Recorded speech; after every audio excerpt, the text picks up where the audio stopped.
Hello, ladies and gentlemen. Welcome back to Under Construction. I am your host, Ellis, otherwise known as Trainman. And boy, am I happy with Mason's Landing right now.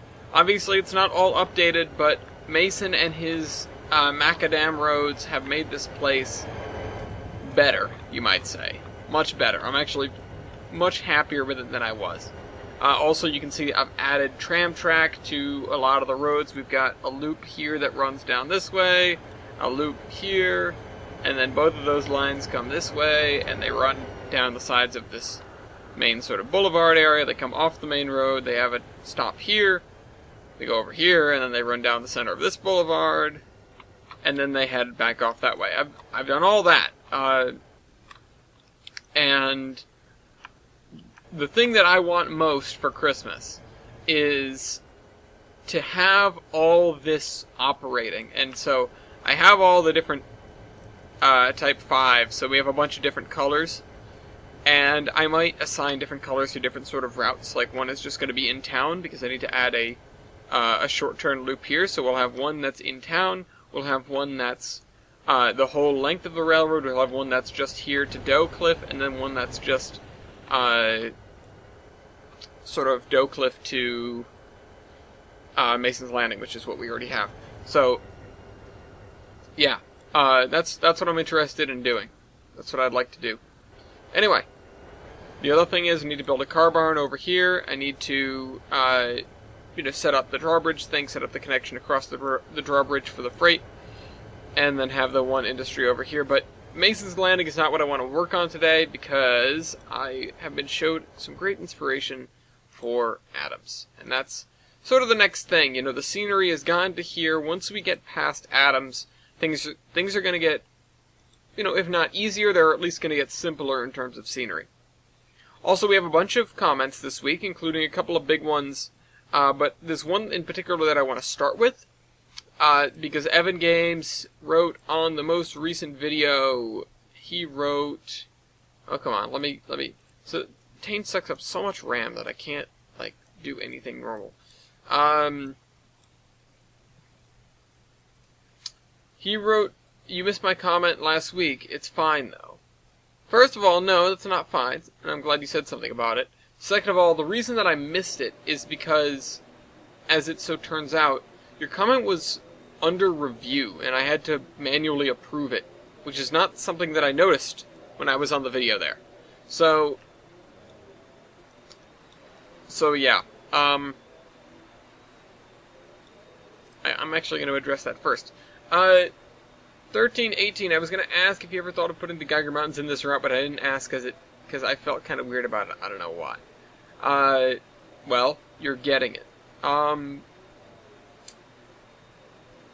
One, are you going to give Lag City an actual name? So, the city itself is probably going to be called Geiger City.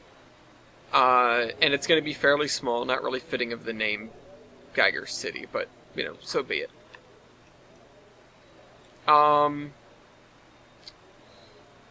yeah, that answers that. What are you most excited to build in the Geiger Mountains part of the route? That's actually a really good question, because I'm not totally sure. The things that I'm interested in doing are the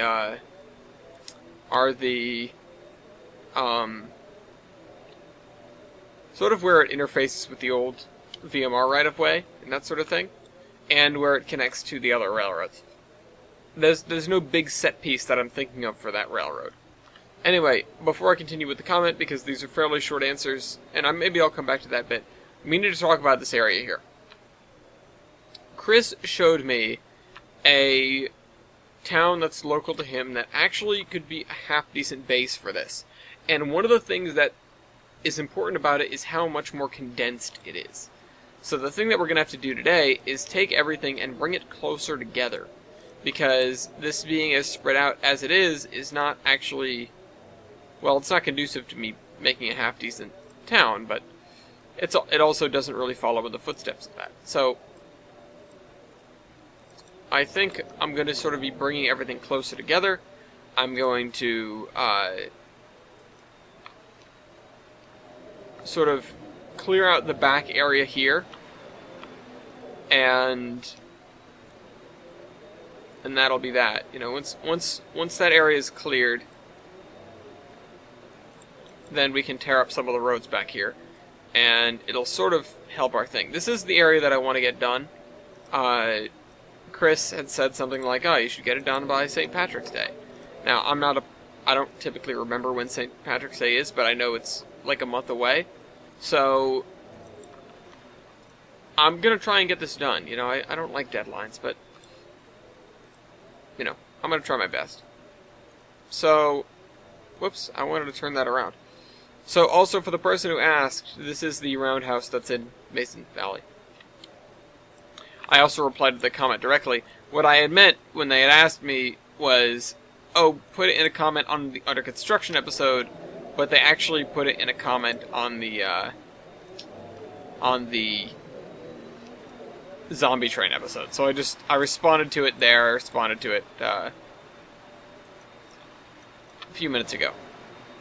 Anyway, so yeah, we need to move all these buildings into, you know, we sort of need to put them together. Although there are a couple buildings that I want to stay at the end of the road here. This is one of them. And we're going to include, this road's going to stay, but the other ones probably aren't. Yeah, so we have one main drag with all the buildings on it, and that's kind of it. That's really all we need right now. And there we go, it's the town of Adams. The other thing I want to do is I kind of want to move all these guys, because these I think are actually half decent the way they are. If I can get like a little campfire to put in the middle of them, that'd be great. But right now they're just going to stay like this little sort of commune. You know, it's one of those places where you rent a cabin or whatever. And so let's tear up some roads. Get rid of that and that. I'm not going to be using the macadam roads here because I don't feel like they're necessary, and I'm really just trying to keep the number of roads here to a minimum. As much as I love those macadam roads now. So bring this over here.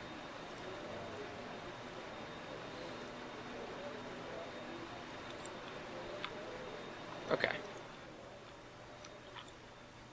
There we go. That looks a hell of a lot better, as a matter of fact. So let's move. Whoops. Let's move the rest of these buildings. We are on route layer. I checked that before we started. But, you know. It's another place where you can rent out cabins. What are you? You look like you could pass as a store. Come here. Excuse me. Like a motor inn, almost.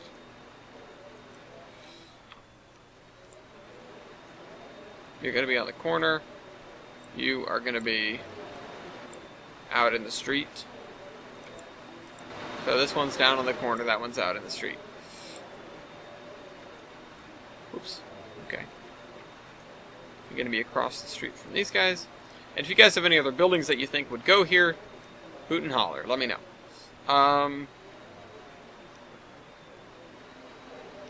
I do actually want a couple more buildings, but I'm not sure where to put them necessarily. Actually, I like that one.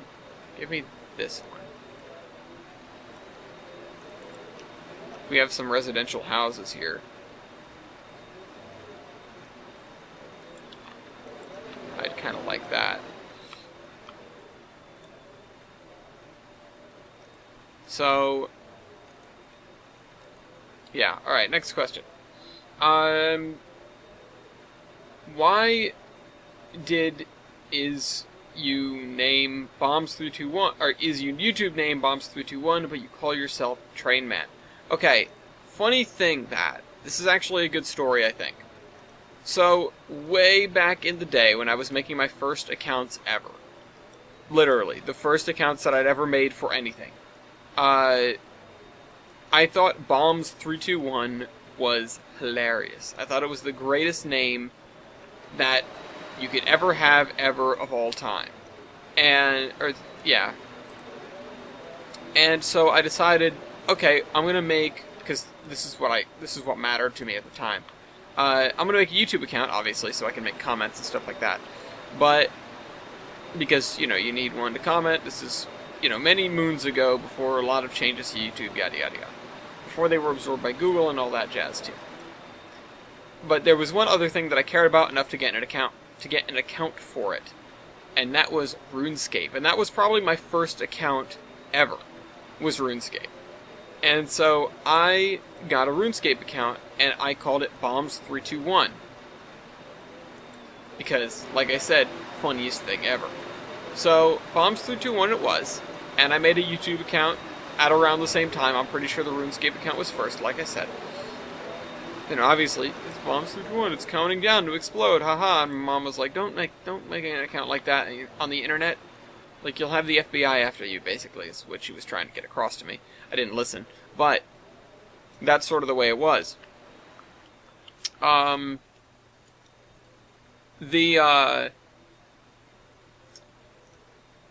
RuneScape account, I don't know whatever happened to it. I'm pretty sure I lost the password because I had a RuneScape account. I went from having one to not having one in probably a week or two with that account.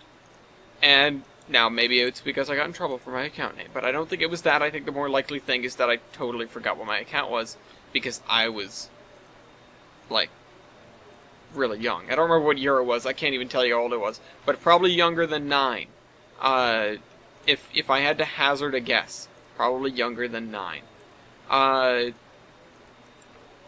So, actually, you could probably go back and see when I made this account. I don't know when the account was. I had it for a long time before I made a video or anything on it. I'll say that much. Anyway. So, yeah, I thought Bombs321 was the greatest name that you could ever have for anything. So I made it Bombs321. And then when I was making my second RuneScape account, because, I wanted to keep playing, something else came into mind. Because I can't use the same account name, because that one's already taken. And there was a point at which I had learned about the Rain Man, which was the guy who was basically high functioning autistic, although I didn't really understand what that was at the time, or anything like that. I just sort of understood that there was this guy who was, terribly misunderstood, and he had a mental disorder, and also he was really, really smart. And I was like, I want to be like the Rain Man. I want to be super smart. And so I decided, hey, you know what? I'm going to make my name Rain Man on the thing. Also, this is cool. Maybe I could use that somewhere. I'm going to make my name Rain Man. That'll be really cool. It'll be like I'm this super smart guy. Except I felt that Rain Man was far too pretentious. So I was like, also I like trains. So if I make it Train Man, but I capitalize the T and the R, then maybe people will think, Train Man, but they also might figure, oh yeah, he might be referencing, Rain Man, this, the super smart guy. Unfortunately, for very young me, they only capitalize the first letter, and they sort of automatically capitalize the first letter. So I didn't actually get the name that I wanted. I just got Train Man. And so that stuck. And I've been Train Man basically everywhere else. And so I was Train Man 96.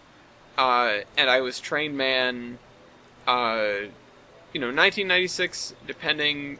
What is the beautiful girl? Oh, hello. I'm just trying to find, a building to put here. Beautiful girl. I don't think this place is big enough for that.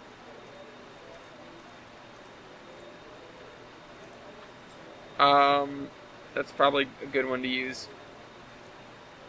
Greenwich Village. That doesn't look like a village building, just saying. But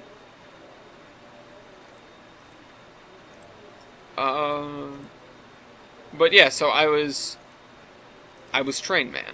And that stuck with me. I'm Train Man 96, Train Man 1996, Train Man 1337 on Xbox, for example, because the other two were taken.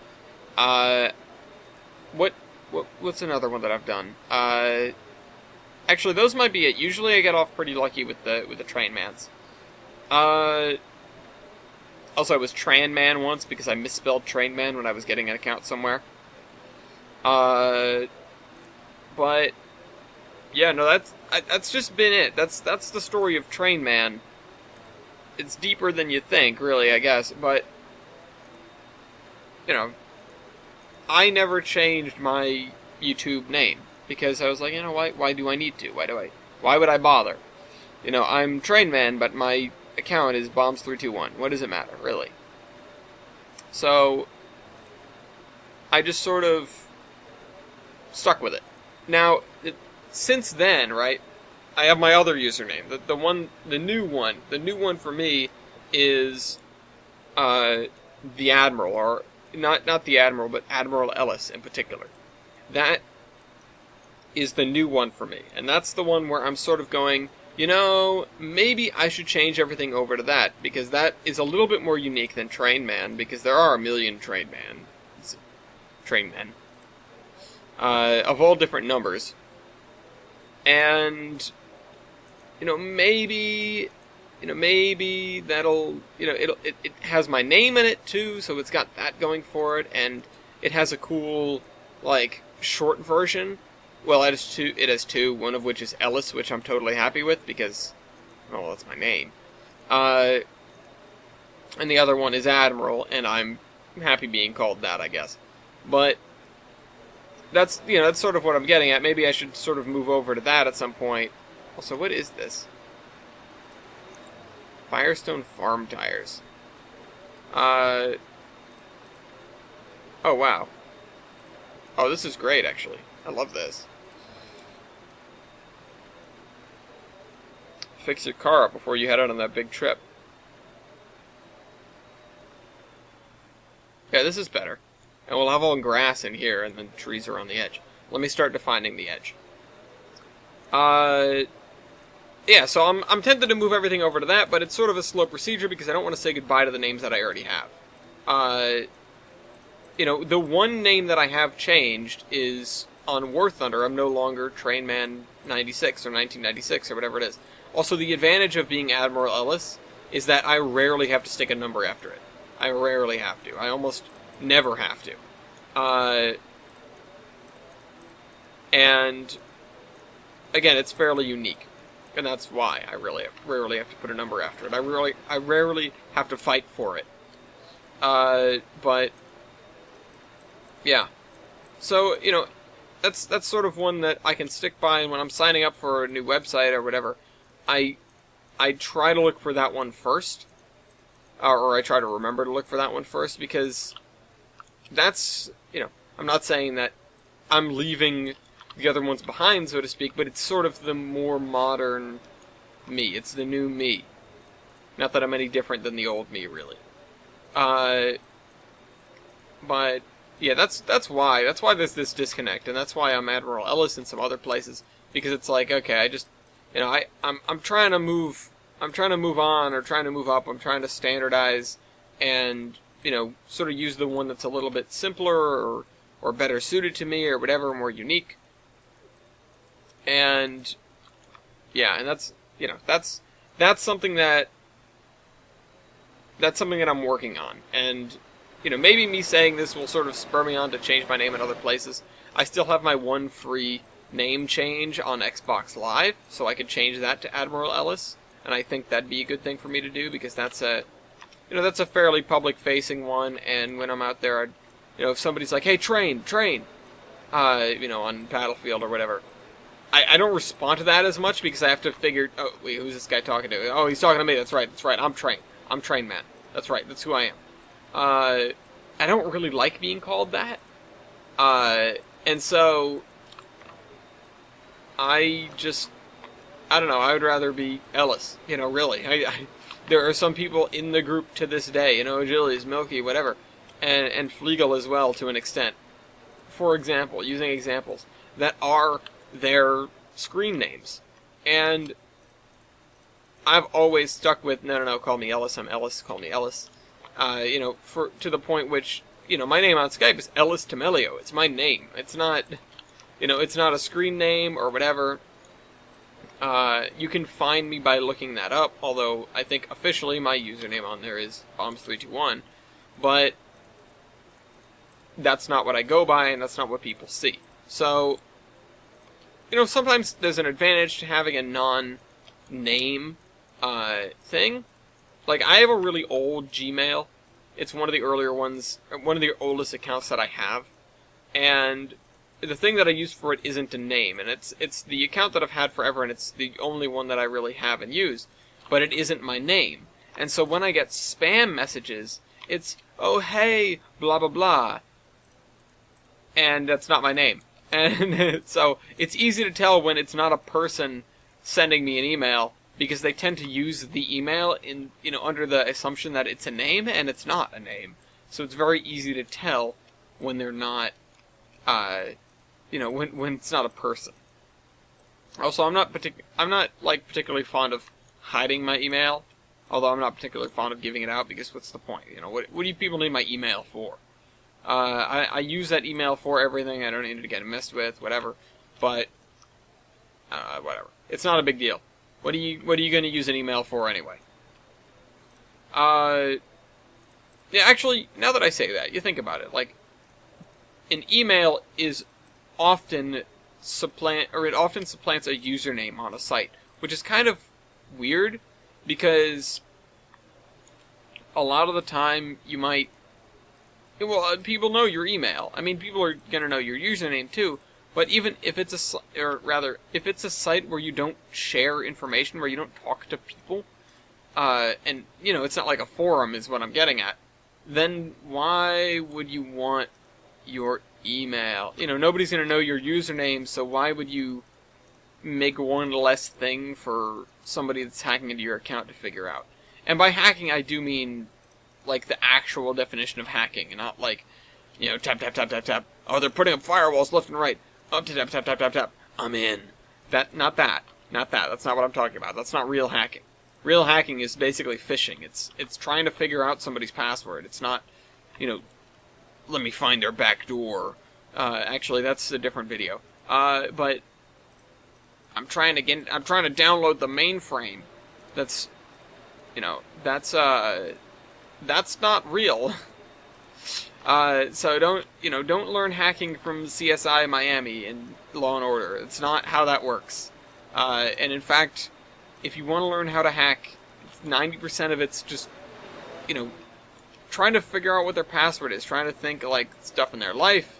What do you think they'll do, or just letting a thing run that'll use all the possible passwords.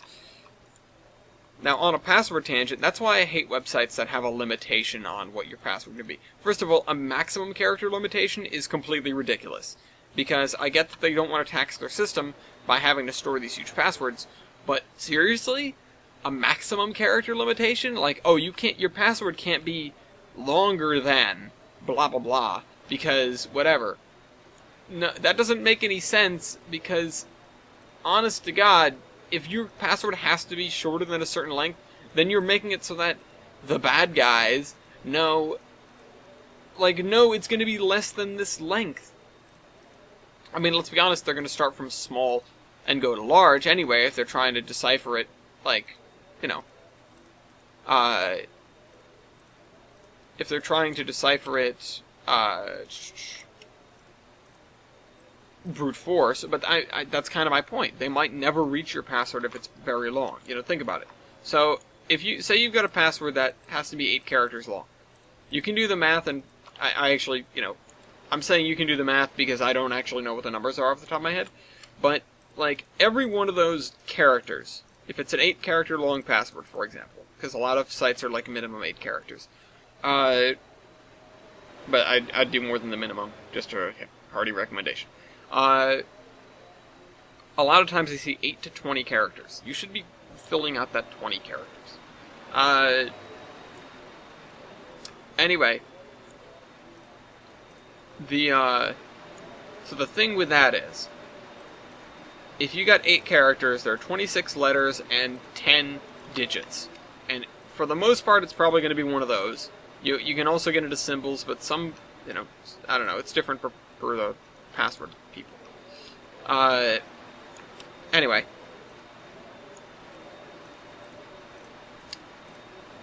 So, that's like 36 possible things in each space.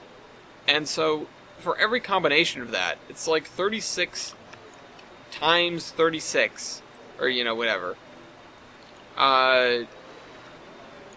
And so every character you add is another times 36 that they have to go through. And that gets big fast. Like, really big, really fast. And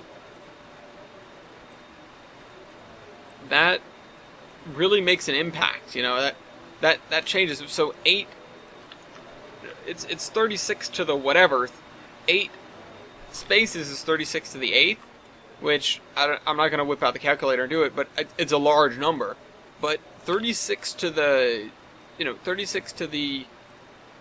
20th is so much better. It's not like twice as much. It's a huge amount more. So yeah, so keep that in mind. Make big passwords. The other thing is, if they know that one of the characters has to be a symbol or whatever, that just makes it easier. Because now you're ruling things out. You're ruling out all the ones with no symbols. You're ruling out all the ones under 8 characters. You're ruling out all the ones over 20 characters. The more stipulations you add, the fewer possible combinations exist for what the password is going to be. And XKCD has a great thing on this. And this is sort of where I, started to figure this out from. It's the first point of information that I had.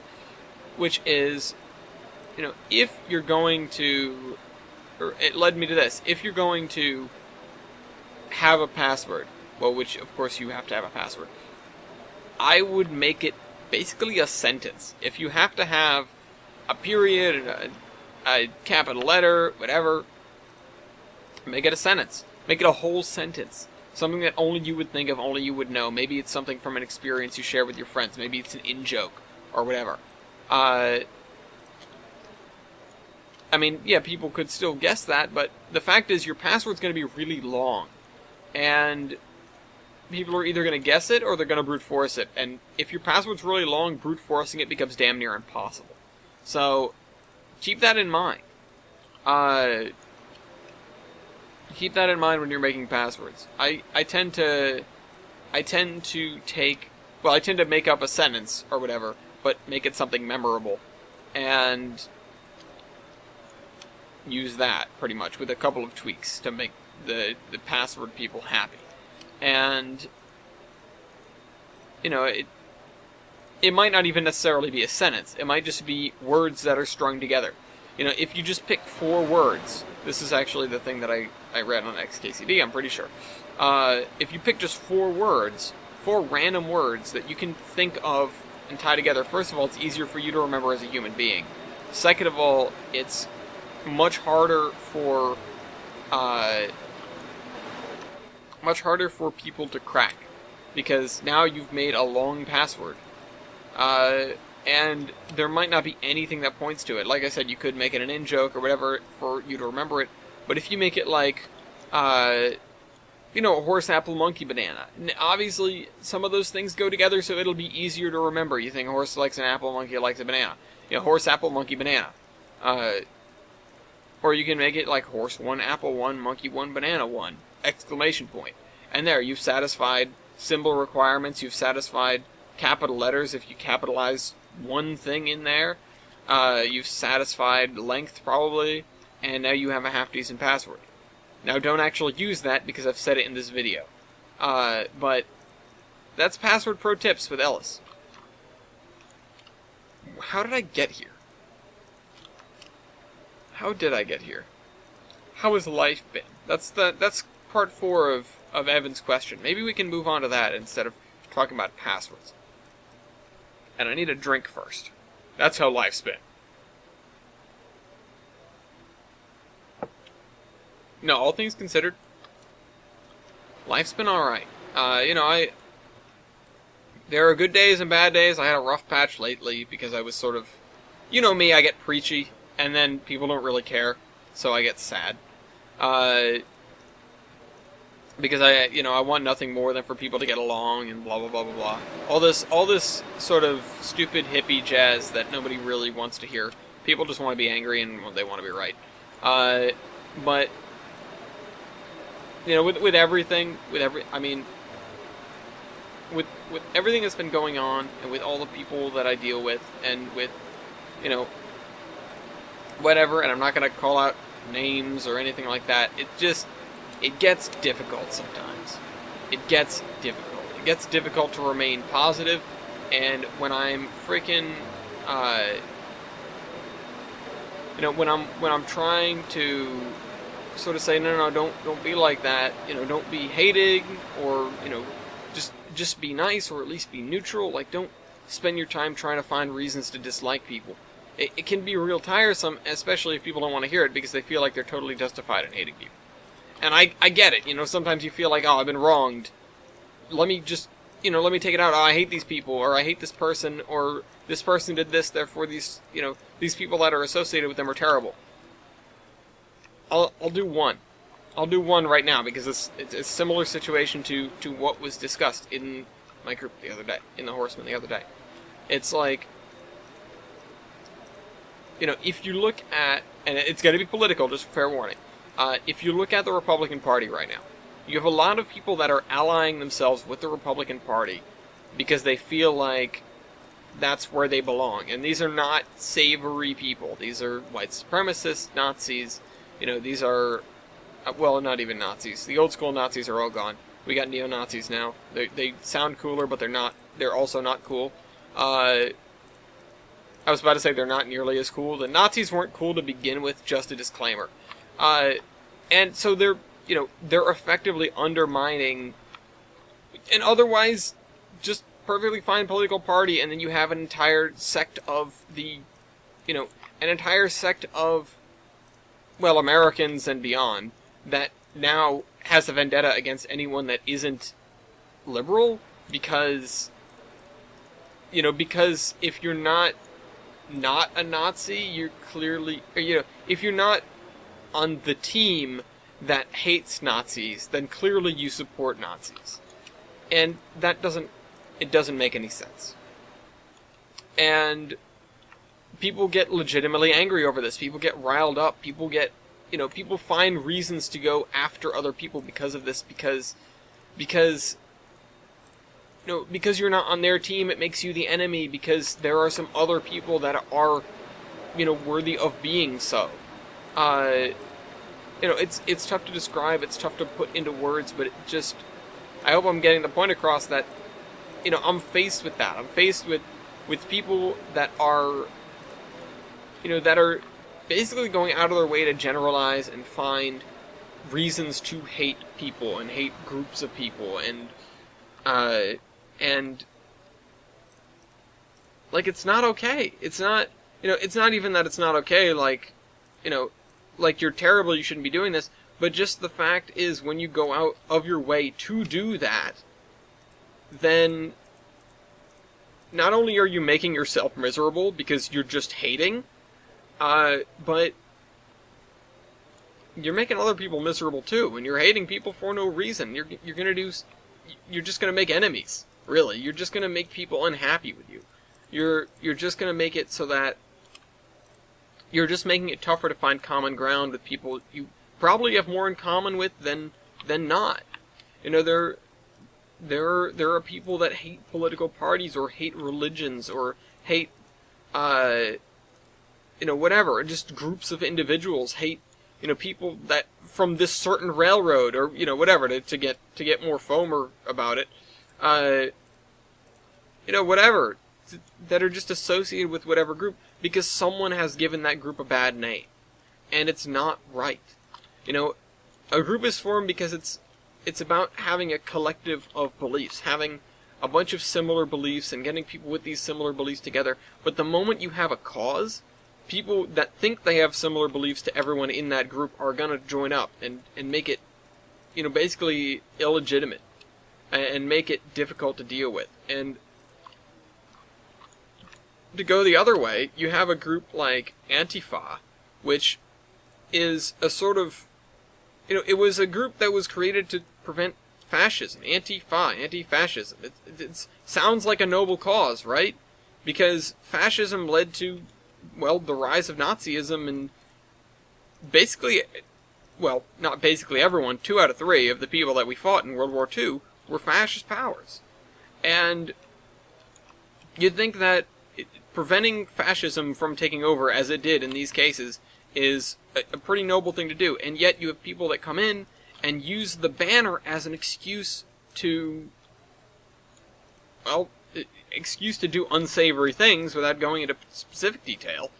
And now you've undermined the movement. Now you have a group that's hated by, a certain sect of people. You have a group that's particularly divisive on an issue that really shouldn't be that divisive. We should all be united to preserve our democracy and that sort of thing. We should be looking for, okay, what can we do together, not who do we hate next? I don't know. It's ridiculous to me.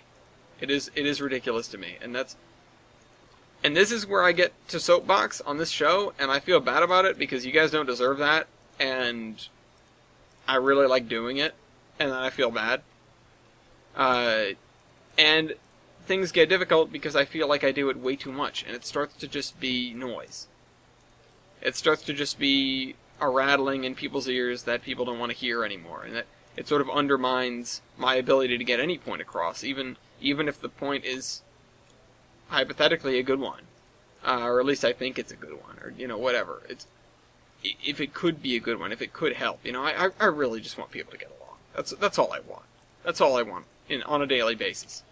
Maybe I'm naive for wanting that, but that's what I want. That's why life's difficult sometimes. But other than that, life's been not half bad. Let's all find some common ground. Why don't we?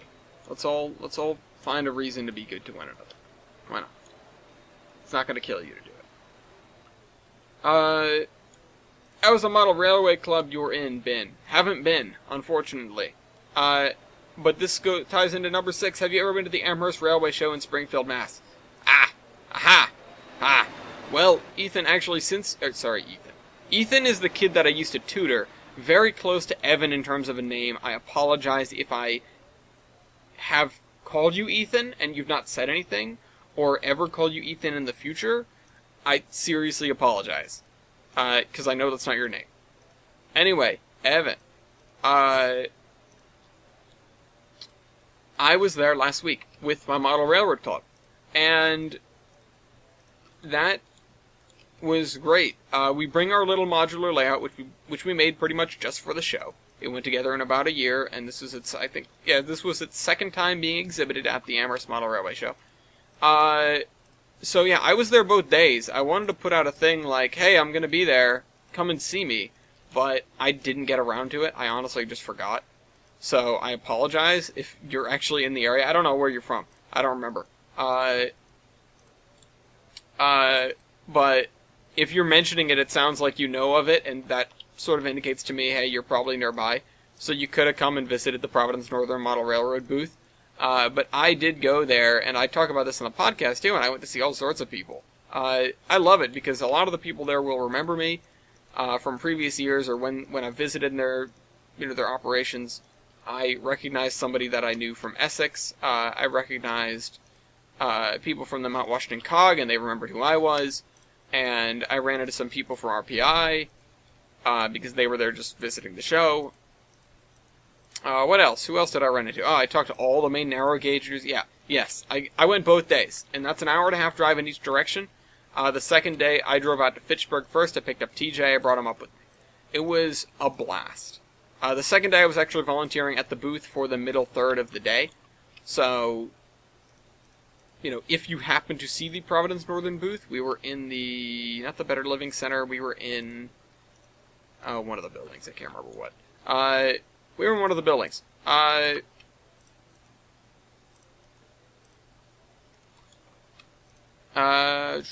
wish I had my name tag, actually. But yeah, we were there. I was there. That that's the most interaction I've had with the Model Railroad Club. I need to go and pay my dues, but that's it. That's where I'm at. That's where I'm at with them. I haven't had time, but the torch is going to be passed to me for electrical stuff in that club, which is something that I'm excited for and also dreading. I wanted to make it there today, but I did not have the opportunity. I did not have the time. Today is Saturday, by the way. Recording this on a Saturday because my Friday was dismal and my Thursday was busy. So, I apologize again for the lateness, but it gives everyone time to get their comments in because the last one was out late too. We're really just going to have to accept the fact that these are starting to come out on Mondays or whatever. I would like them to be out when they're supposed to be out, but that isn't what's happening. So, sorry about that. Anyway, he goes, also, two of the things I remember is a station called Bursington, was also the lumber mill, and the high road, which is just a section of track you had. Yes, I've been trying to include all of the things that I remember. I actually did remember the high road. I've been trying to include all of the things that I had on that map on the new iteration, which is a plan. I don't think I've gotten to show off what that map looks like, although I will occasionally post it in like the Terminus fan chat and be like, look, this is where I'm at so far with my planning. But okay, I don't think I'm going to continue grassing here. That I'm just going to leave as is. Okay, so we have our town here, basically.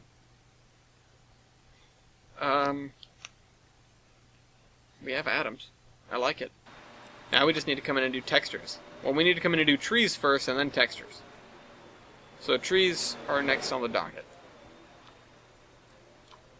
Part of me kind of wants to be able to see up there from down here. But I don't know how I'm going to make that work. I'll have to figure that out. I know Chris is like, just do less trees. Uh-oh. Oh, I thought we crashed. Yeah, I could do less trees. Where's the fun in that, though? Okay, so I'm going to actually go back to Mason's Landing. And I have a question. I have a question for people. What is this? What is this? Hold on, sorry.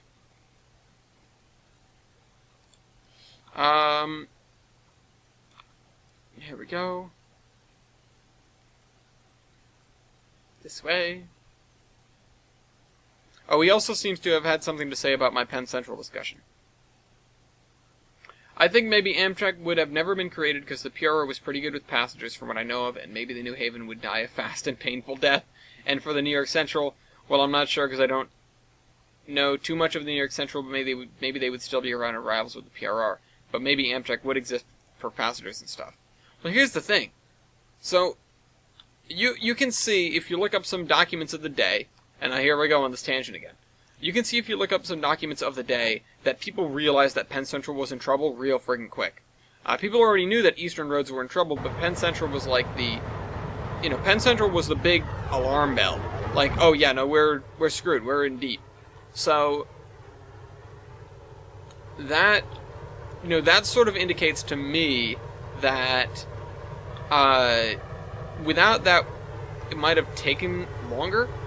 But I'm not sure if we would have no Amtrak, because Amtrak was kind of a necessity as after the deregulation of railroads, or it sort of as a precursor to it, as a not a precursor or a follow-on or whatever. It was something that went hand in hand. It was something that had to happen, because without it we would be losing passenger service. Even though the Pennsylvania Railroad in particular and the New York Central in particular were pretty damn good with passengers, they weren't perfect, and the more important thing, the important takeaway here is, they could only do so much.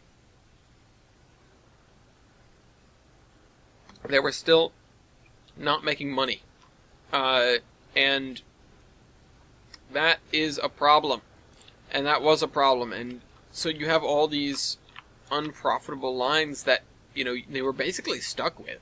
So that's why that was so important. So, I don't know. I don't. Again, we can only speculate with this. This isn't, this is not a hard science. This is me just trying to think, like, what could the outcomes have been? Just to sort of get an idea. Because there could have been a million things that came as a result of Penn Central. There could have been a million things good and bad. I would assert that a lot of good came of it because it was a big, like I said, it was a big alarm bell. It was a gong in the distance saying, hey, railroads are having trouble. So you need to do something about them now, Fed. You really need to do something about them now. And it worked, You saw the deregulation of railroads. You saw Conrail come into being. You saw a lot of things that, if you wind back the clock a little bit, would have seemed completely ridiculous. The government's going to take care of railroads, right? Yeah, right. They are.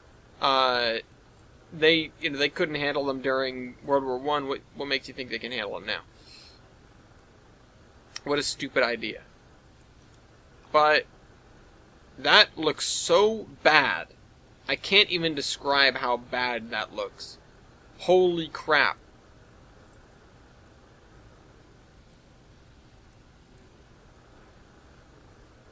It's not getting better, guys. It's not getting any better. What am I missing here? How is this supposed to look? How is it supposed to look?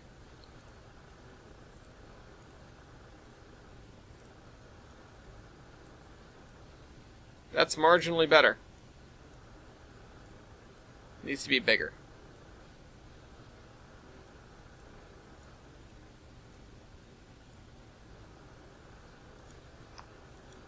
That is marginally better, like I said.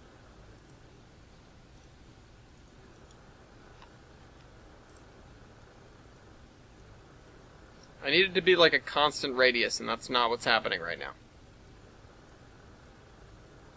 I don't know.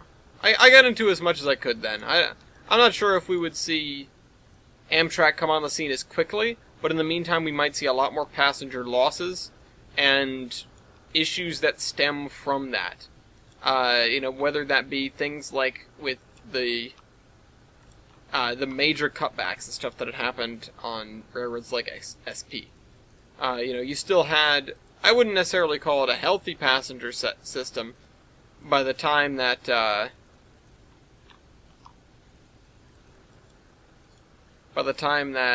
Amtrak came on the scene, but there was, there were things, there was still, I suppose, opportunities or whatever for something good to happen. There was enough semblance of a passenger system to get by with, to replace and have something to go off of. So, yeah. I don't know. Yeah, just making you good with passengers doesn't mean you could beat out the automobile.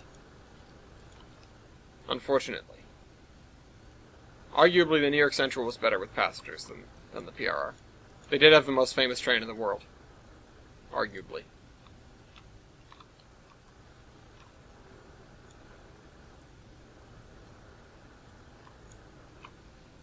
Sally would argue about that. She would argue for it, actually. Anyway. This, still looks bad, but it looks better.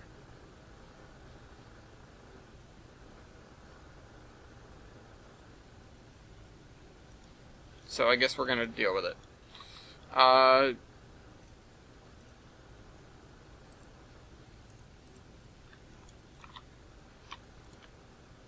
What is the gradient on this right now? 3. Okay. How about I just make this like a 1% gradient all the way around?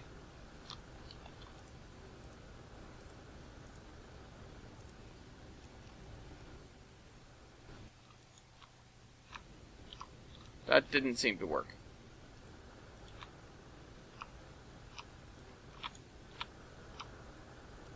No, that definitely didn't work. Okay. So... Okay, sorry, what's the next comment? Now we can actually move on to the other comments in the episode. But yeah, no, I mean, it's... I don't normally like hypotheticals. I usually don't like hypotheticals when I'm involved. It's like, what would you do if... I don't freaking know. But this sort of thing where you're tossing around the history of railroads is really interesting because the history of railroads in general is fairly intriguing. There's a lot that goes on. Anyway, let's move on. Thank you, Evan Gibbs, for the comment. And for letting me know that I missed your comment. Highball Productions asked, what is your opinion on the K&L train's Pensy FG1? Well, it's not a Q2, so I'm very disappointed. I mean, honestly, though, what am I supposed to say? What am I going to say? What do I say here? I don't know. I don't know. I don't have a lot of strong opinions on this thing. I guess I'm just going to be I'm going to be sad while I'm buying it. But I think it's cool. Like, you know, it's an interesting thing for Lara to do. It might be one of the first, if not the first, thing that he's done that isn't real, I guess. You know, it might be one of those, or it might be one of the first of those, but I don't know. I don't know what to think about it. I don't have a lot of strong opinions on it. It's just sort of like, wow, they did that. You know, it's interesting, I suppose. Oh, hey, we have a blank one. I blame Mason.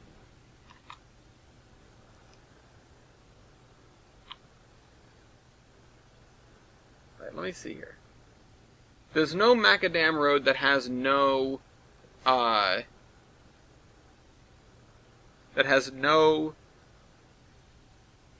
forgetting the name of it, curb, which is kind of annoying. They have like the Main Street ones, but they're slightly different shade, and that really doesn't help me. So, I don't know.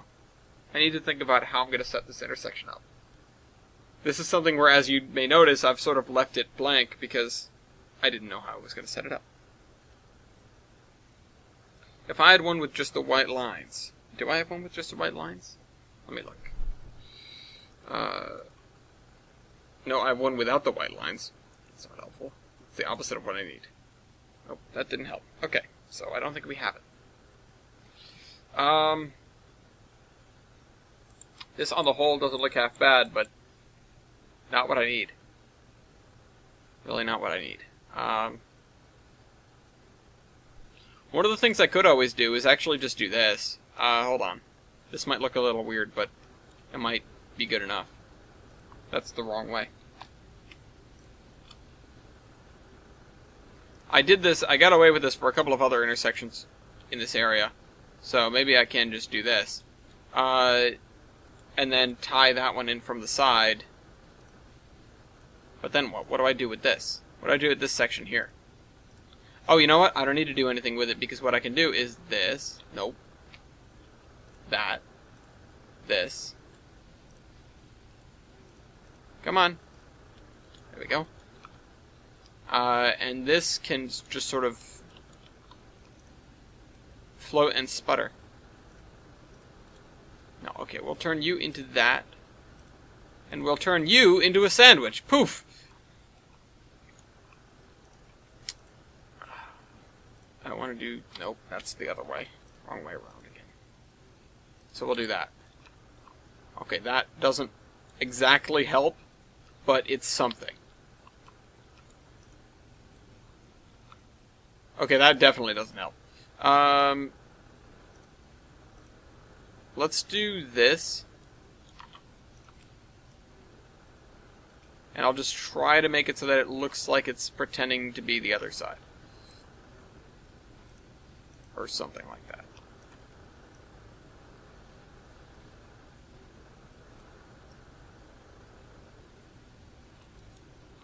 I mean, honestly, I probably should have made this section a macadam road, but...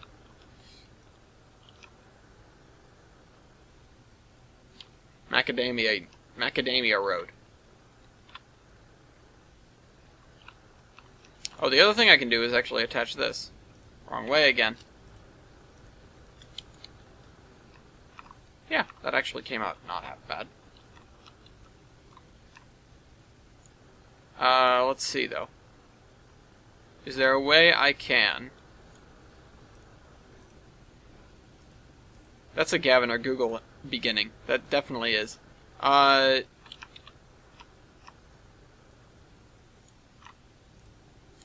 Do this. No, just a little bit lower. And the more... If I lower it enough to expose the rails on the sidewalk, which is what I really need to do, then it becomes too high to actually do anything properly. Oh, that's annoying.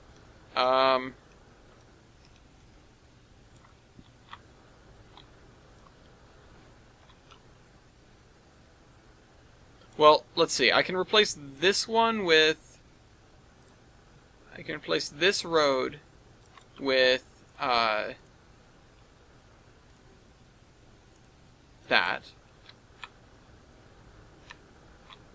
Or that spline, rather. No, wrong thing. I get it. I'm holding control.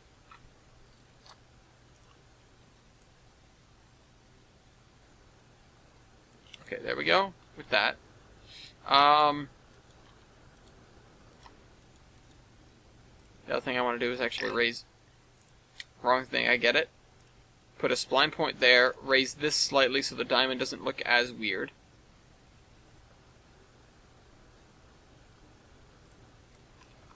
And also I can replace this with crossing boards if need be.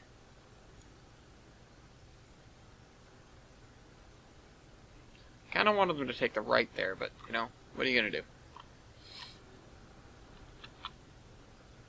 Or, I mean, replace that with the thing. You know what? I need to get... That's invisible signals. Let me go to the other end of the road. Or actually, I can get the right here. Give me these crossing boards.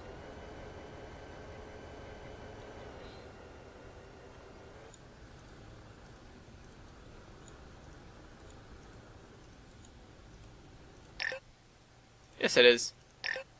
Yes, it is. I'm telling you it is. Shut up. God damn it. Okay.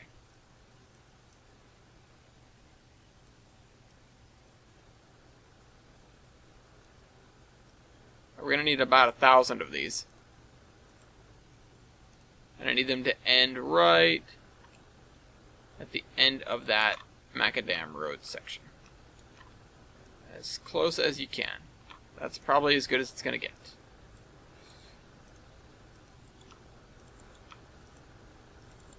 You notice how it actually hides the,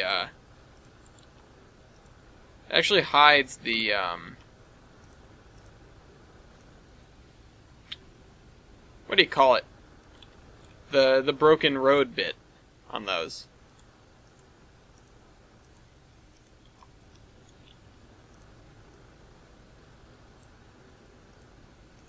This doesn't really help. Doesn't really make it look that much better. In fact, I'm not sure if it looks worse. But you know what? We're going to have to deal with it. Oh my god. Let me do it. Oh, whoops. Pull this back.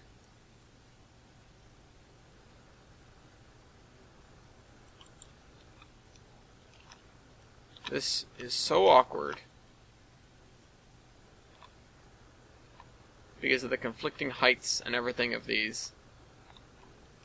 Actually, what I can do is I can open it up for just that. No, I can't, though. I really can't.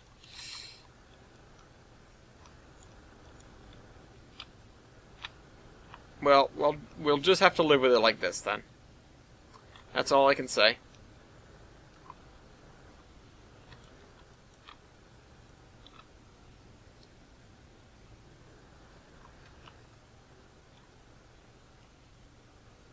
Can't get them all to show up. Oh, well. Alright, well, next question. Brady Cure says, please run some train next time. Unfortunately, that's not something I'll be doing. If I do make a Sunday driving, though, in between, I will run a train. I would like to.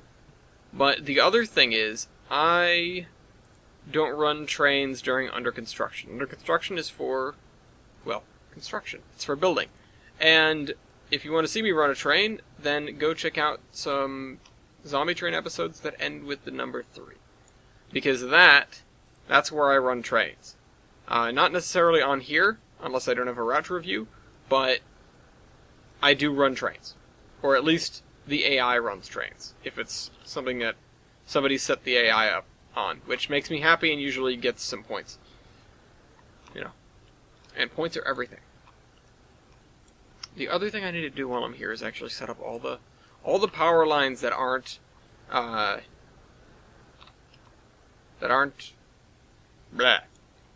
set up right yet.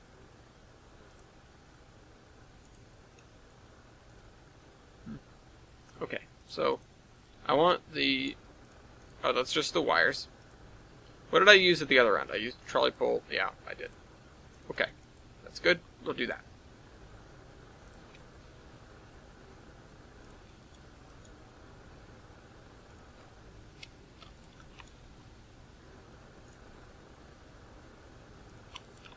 Okay, so yeah, so that's sort of my answer to anyone who wants me to run a train. Either be patient, or go back and look at some other things, or find me some time to be able to make a Sunday driving, because I would love to. Trust me, I really would love to. The issue is I don't have the time, and it's tough to find the time. So in lieu of that, I just don't run a lot of trains. The most important thing to me is being able to get this route done, and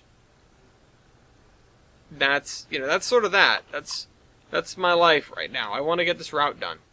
I want to be able to have something to show for all this work, and obviously getting it done is not something that's about to happen, but I would like it to happen sooner rather than later, and in order for that to happen, then, I have to just work at it and not spend my time running trains. If I'm running trains, it's going to be more of an AI test than anything. I'm not going to be driving around myself. The most recent Zombie Train video that ended with a 3 does actually feature Tolbrand and trains running around on Tolbrand. The other thing is, if you're interested in running trains around on it yourself, if you have TAN and you think you can handle it, because the map does actually, it does take a toll on your computer, then feel free to contact me on Skype, Bombs321 or Ellis D'Amelio, as we talked about earlier, and I can get you a copy of the route and the missing asset you'll have, which is those RS3s. Speaking of those RS3s, my new RS3s, they don't work.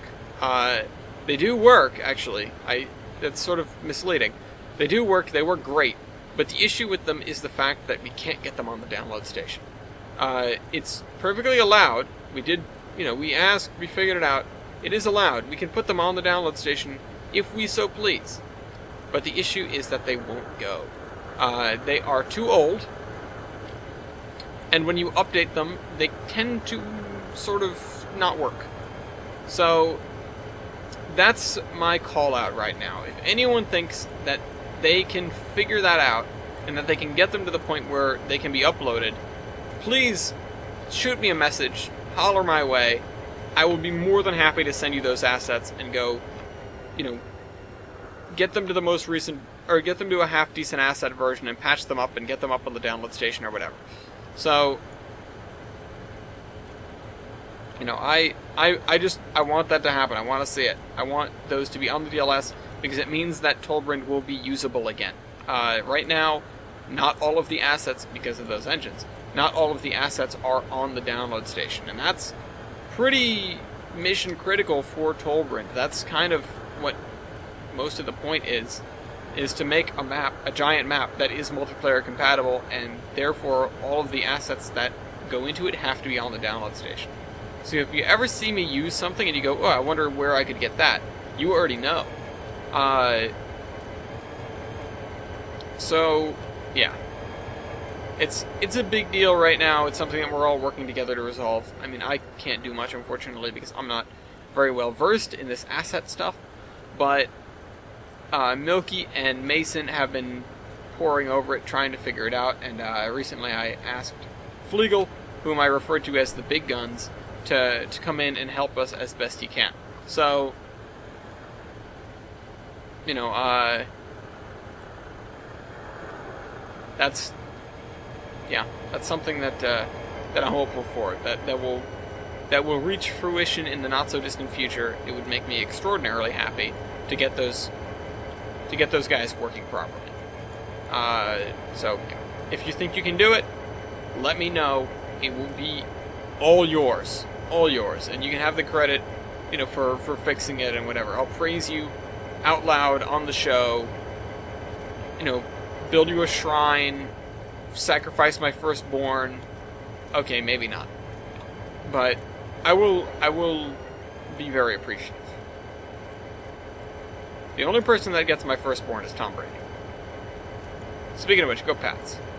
This is probably going to come out after the Super Bowl, isn't it? That could age very poorly, what I just said. Oh well, hope they win. That's who I'm rooting for. You guys should know that. I'm a New Englander. There's really no choice at this point. If you don't, they come to your house. They mess you up real good. Again, we're New Englanders. It happens. We're used to the mob.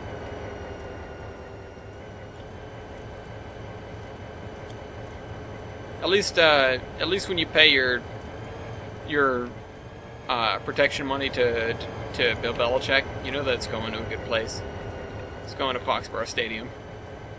It's going to the next rings that Tom Brady's going to get. That's how they can afford to keep him, actually, and Edelman and everybody else. It's all hush money it's all protection money. Anyway, Brady Cure says, I am 11. I'm one of the most mature people I know. Well, that's good, but maybe take a second thought about that. Not just for the sake of, well, maybe you aren't, but for the sake of, think about what mature really means to you. And think about why you think you are. You know, what makes you that way? That's my question. That should be where your next thought lies when you say, oh, you know, I'm the most mature person I know, or whatever. I'm the most X. I'm the best X, or whatever. That should be your question. You should be, okay, well, what makes me that way? You know, how valid is that? Because I'm not necessarily doubting that, but I'm saying that don't let it go to your head.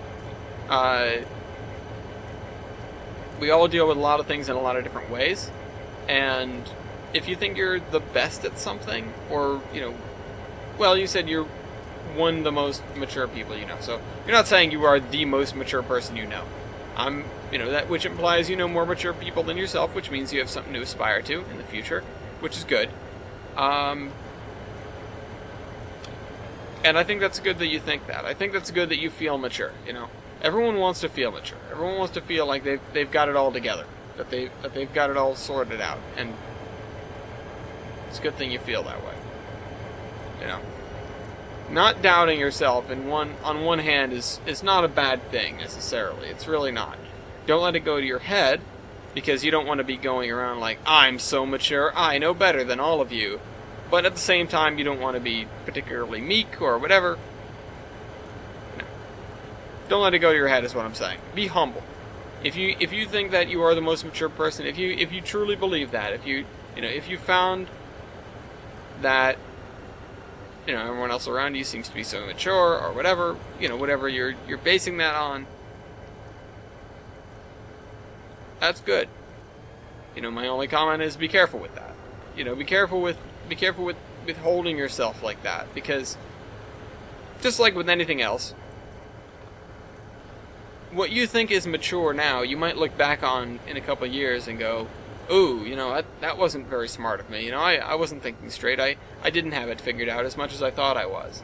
You know, I feel like we're all evolving in that sort of way. We're all You know, we're all trying to figure out what maturity really means to us, what being an adult means. For me in particular, I know. You know, I'm a college graduate with a job who's going to be getting a house sooner or later. I have a girlfriend who hopefully one day I'm going to marry, and you know, whatever. I'm currently, you know, as of Monday, I'm going to be paying for my own cable package. Or well, it's Verizon, but you know, I'm going to be paying for television, internet, home phone. That's a big step. That's something that sort of really shows, hey, you know, you're doing the adult thing. You're doing this thing. It's a big deal that you're out there making this attempt. So, you know, A, don't screw it up, and B, don't let it go to your head.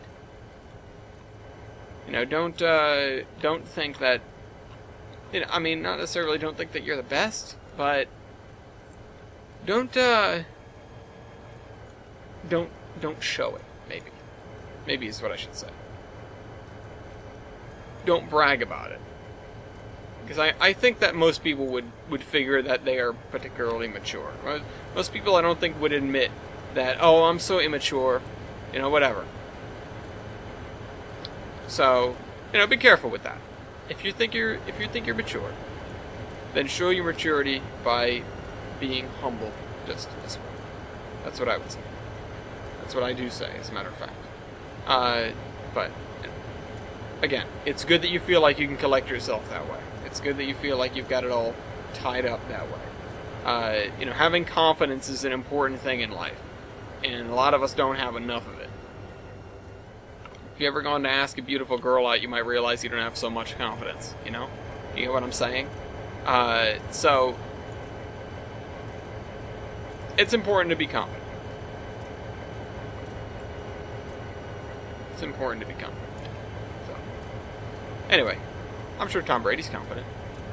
Just to loop back around to that. Anyway, if you want... Oh, wait, so that's the same person. Brady. Oh, crap, your name's Brady, too. Although, you know, it's your first name, presumably, whatever. Go Pats, Brady Cure. And if you root for the Rams, then I'm sorry you're not that mature. Just kidding. I'm kidding. That would be an immature thing to believe. I digress. I hope you can carry that maturity with you through the rest of life and use it to not judge people and use it to, you know, find the good in people and everything like that, you know. Like I said, what does that maturity mean to you, and how can you put it to use? Those are questions that you should be asking yourself. Anyway, we should all strive to be mature. We should all strive to be, you know, good people. We'd all strive to act like the leaders we'd want. That sort of thing. What was that noise? Oh, that was the dog. This is way out of whack. I don't even know if a trolley pole could reach that. So, yeah, I don't know. We might just have to live with... Actually, you know what? I can pull this up a little bit. Whoops, wrong thing.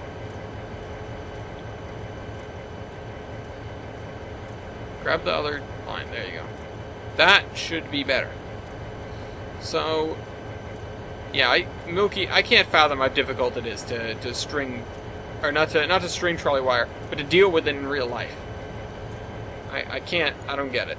I'm impressed that you do, and that other people do, on such a regular basis. Anyway. Alright, I think we've got all the trolley wire up. I think we do. That makes me happy.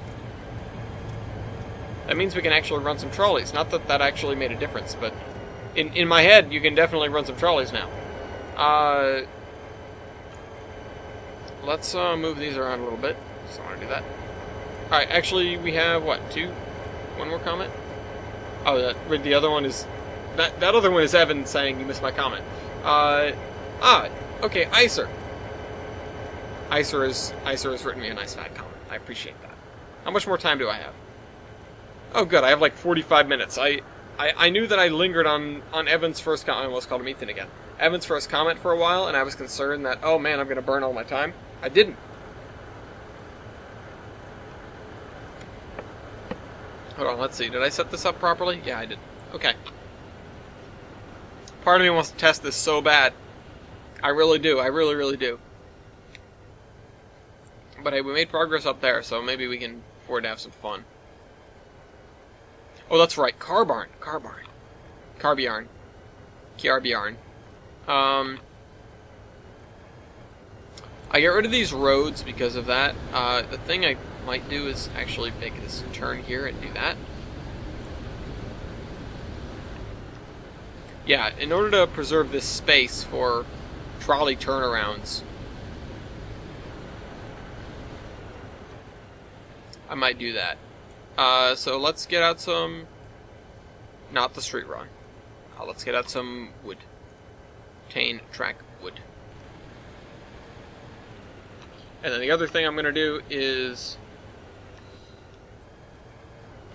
Oh crap, Milky gave me a recommendation for a Carbarn, and I don't remember if it's up here in the thing somewhere. Oh gosh, I forget.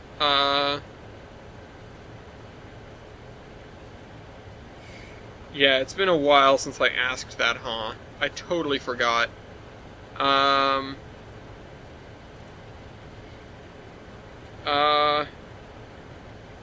Crap, when did I ask him that?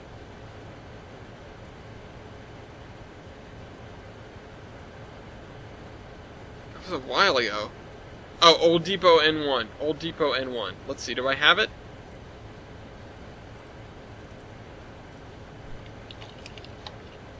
Oh, I do. Oh, here's the issue. This is not double-ended. As nice. Also, let me check if this is on the DLS. Install Old Depot. Yeah, Old Depot N1. Install from DLS. Oh, as much as I like this, I don't know if I can use it. Because it's not double-ended. These are not cars that are able to... These are not double-ended. I'm not sure they have hostling controls. I need to... Let me just put this down. Let me just put it down. It's gonna be like the MBTA, though.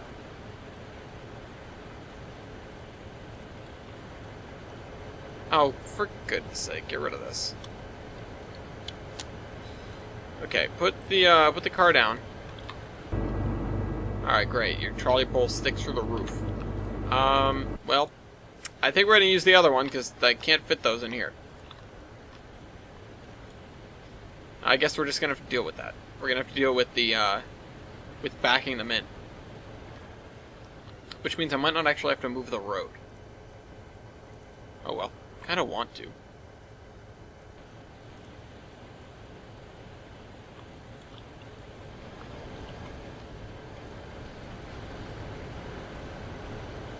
The other thing is, like, I'm supposed to stack the trolleys in here.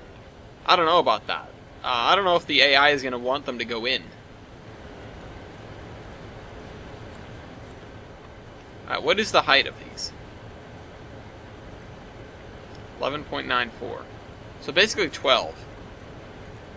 Oh wow, we're actually really close. No! I deleted it by accident. Wait a minute, why is it going so slow? Oh, because I'm using plateau. Okay.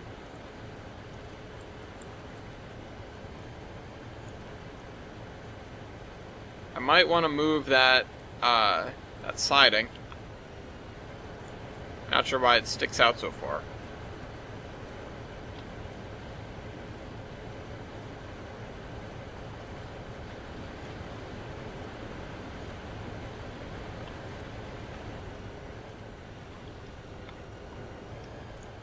I am going to flatten this part out. Yeah, I don't know how I'm going to fit all these cars in here.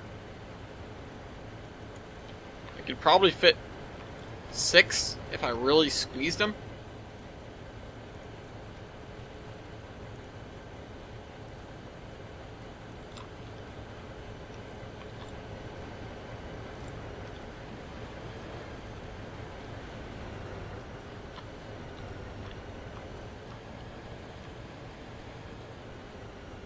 then how am I going to attach that with the side of the building like that?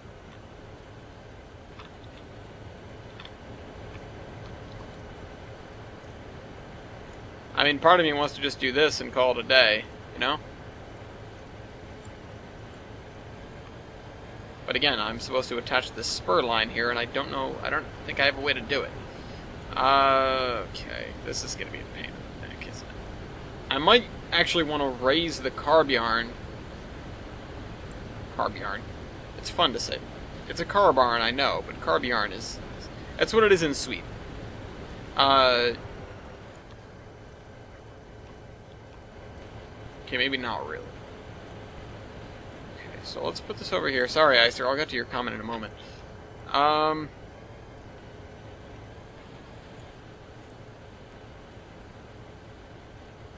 mean, if I do this and slide it all the way over here, right? I could also have some tracks outside.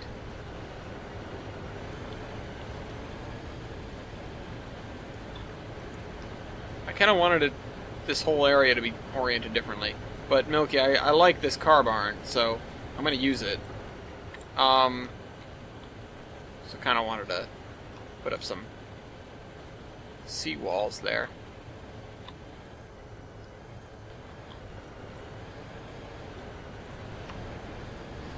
I think I might still do this because it kind of makes sense, really.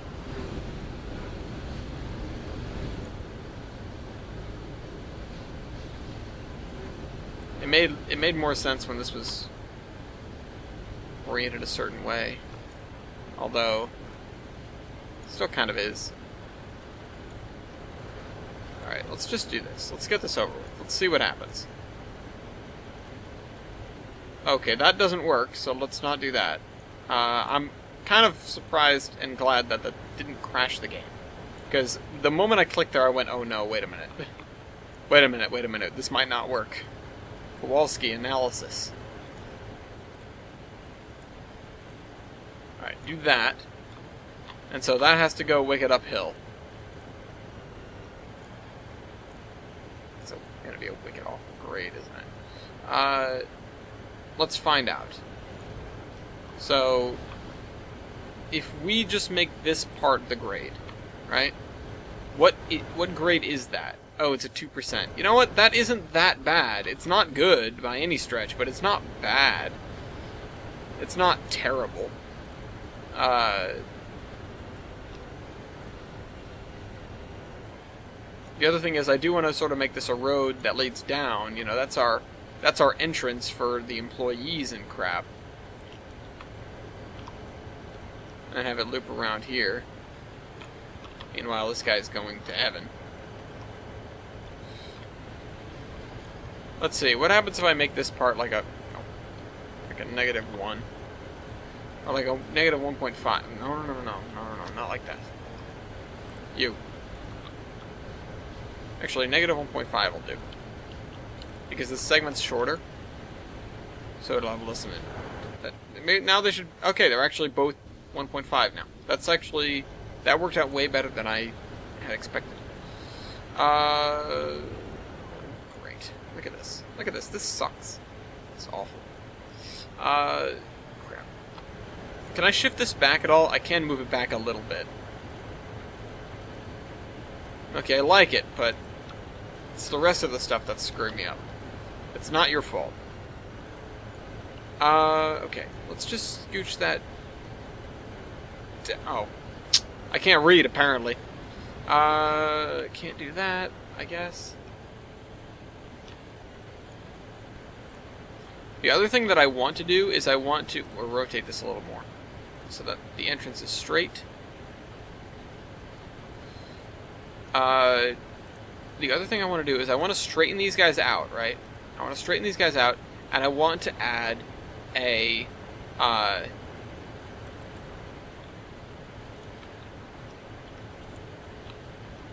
want to add some stuff. The thing is, so if these guys are going to come in like this, they're going to pull in nose first. That's not really what I want to happen. You know, I wanted to have a loop around the back into the building, whatever it was, but that's not happening. So we might have to just do this like this. What? Oh. Oh, god damn it. I've still got this on. Get this out of here. I want to have a nice, tight double crossover right here in the middle. Right at the entrance. Just to get cars going the right direction. The other thing I need to do is have a crossover out here somewhere. This is the sensible location for it. So we'd have cars that are backing out. I keep clicking on the wrong thing. Give me this. We'd have cars that are backing out, come to here, and then go the right direction.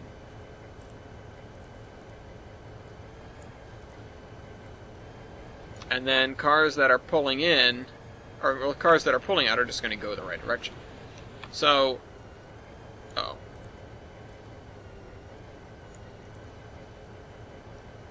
There we go. So, yeah. The other thing I could add is a little trolley turntable, but that's not something I'm planning on doing. So, okay. Here's this, right? How many trolley cars am I going to fit in here? 3 if I really squeeze them, right?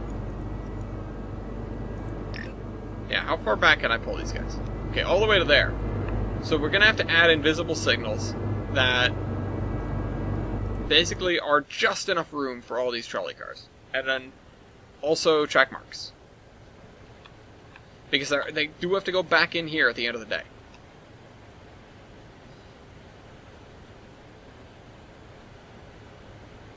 How the hell am I gonna do this? How am I gonna do this? I don't know, guys. I have no idea how this is gonna work. Okay, I need to get to the other, oops. I need to get to Ice's comment.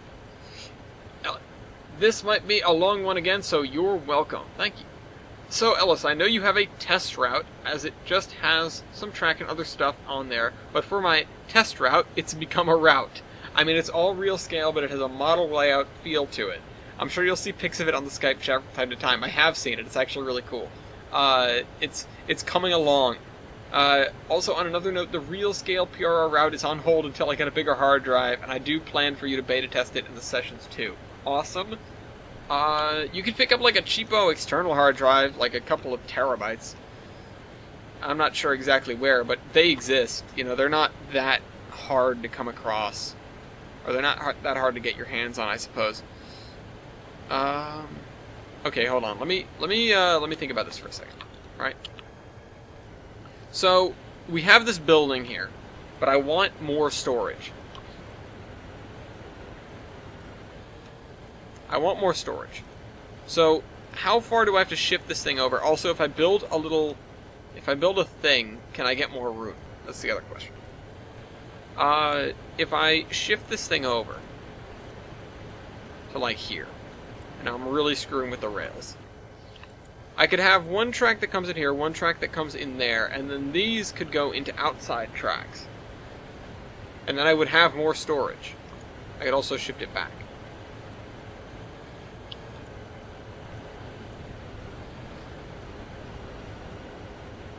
I kind of want to add like riprap or something along the shoreline here to... Also, the fact that this has a door here is a little bit unsettling. You know, here's your door to nowhere. Have fun.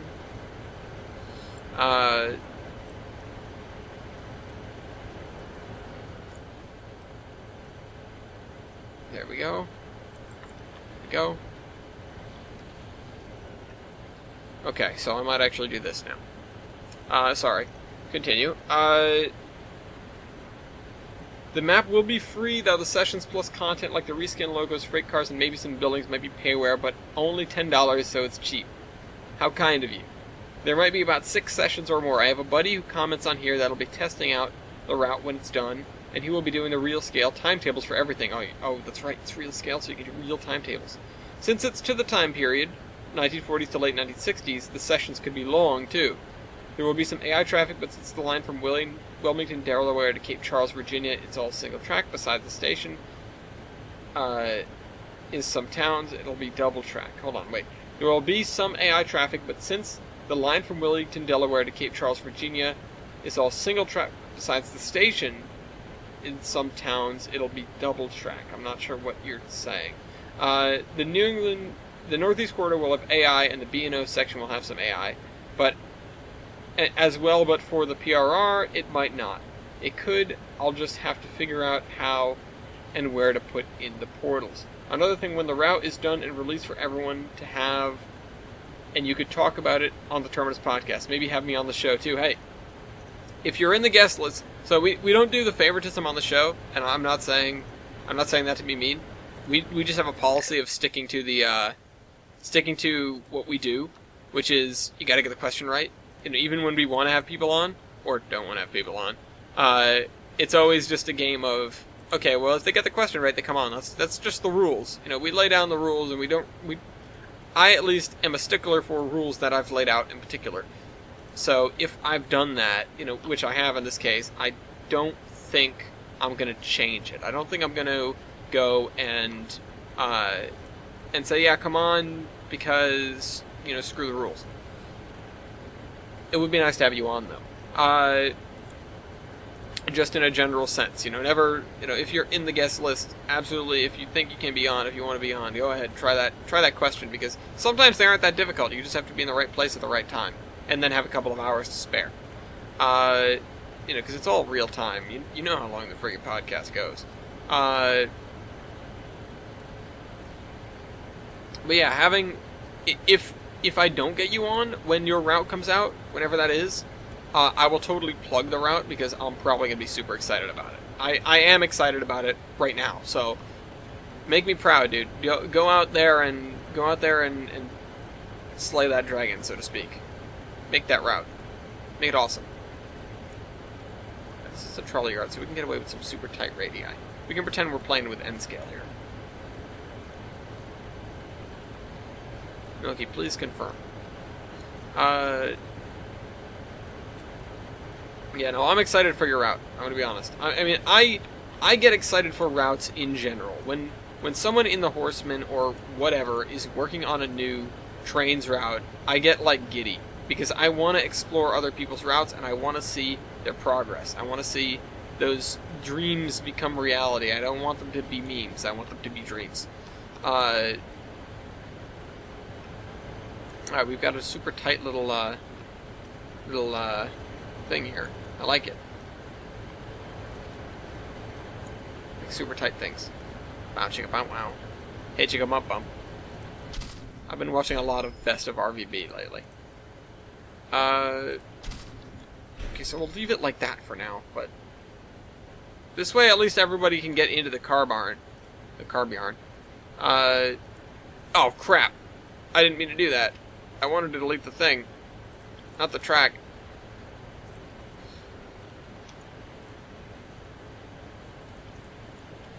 Well, I get a little bit of agita too. Ugh. Okay, so now we have 4 tracks.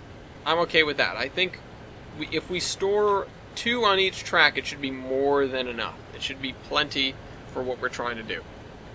So I kind of want to move this over a little bit. Okay, but now it's not straight. It was lined up earlier, it just looked kind of weird. Alright, whatever. There we go. Oh, and I need to straighten this out. Wink. There we go. And now there's no weird cutting in there. And the only sharp turns are on the trolley-only part. Doing the wiring for this is going to be an absolute joy. I'll say that much. Maybe some maintenance away equipment, too. Part of me wants to add 1 more track here, just for storage or whatever. You know what? I'll do that. I'll put like a center cab or something on it.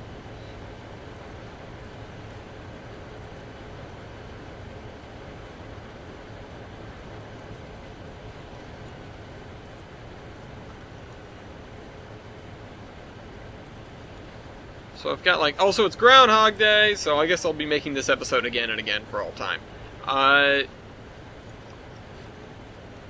Yeah. For people who don't know what Groundhog Day is, you have to watch it. It's a fantastic film. Okay, so we've got this. We've got these two side tracks. We've got the tracks in the Carbarn. Let me extend this. Oops. That's not how that works. Extend that to there. Extend this to here.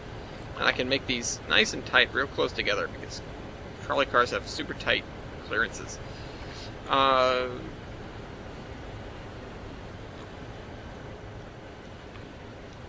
Alright, so we've got that.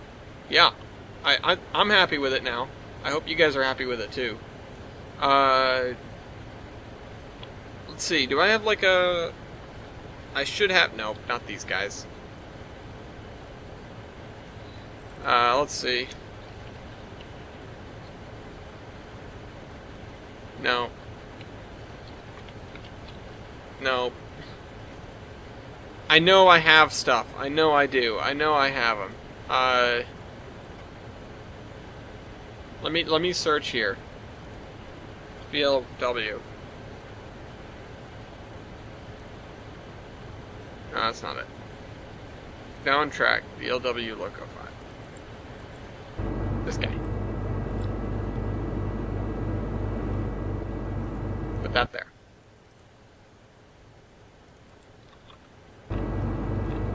Yeah, that's what we can use.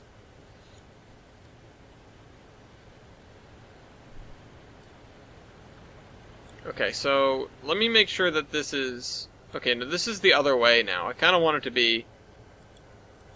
I kind of want it to face this way.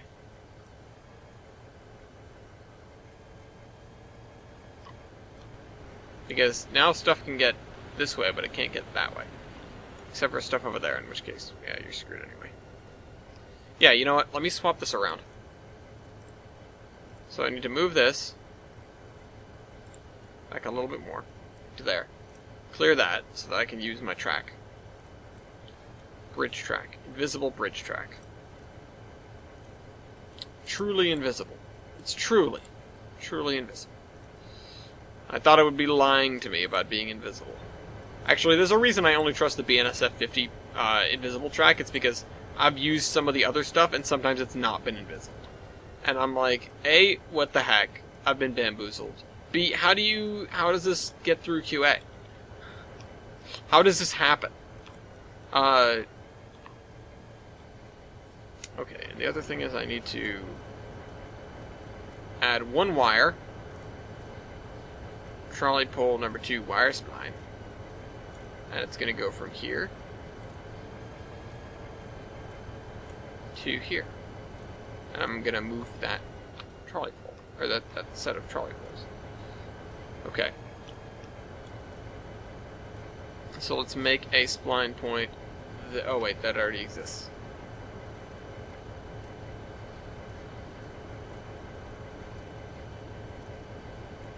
There we go. Okay, so now that we have all this stuff, we really just need to start, naming track marks and endpoints and adding some more invisible signals, and this thing should be good to go. Like, again, we've got a couple of major running areas where we could have, like 2 trolleys each. So there's the in-town service, that's 2 trolleys. There's the total through service, that's 2 trolleys. There's the half segment service, that's another 2, and then another half segment, that's another 2. So we've got 8 PCC cars. So of like 4 different types. So let's grab some PCC cars. We already have one that's out on the system, and that's a red one. So we'll add a red one here. If we have green ones, so we're going to need 2 green ones. We're going to need 2 gray ones. Those are probably for like in town. And then orange will run the whole length. So good, we've got 4 colors.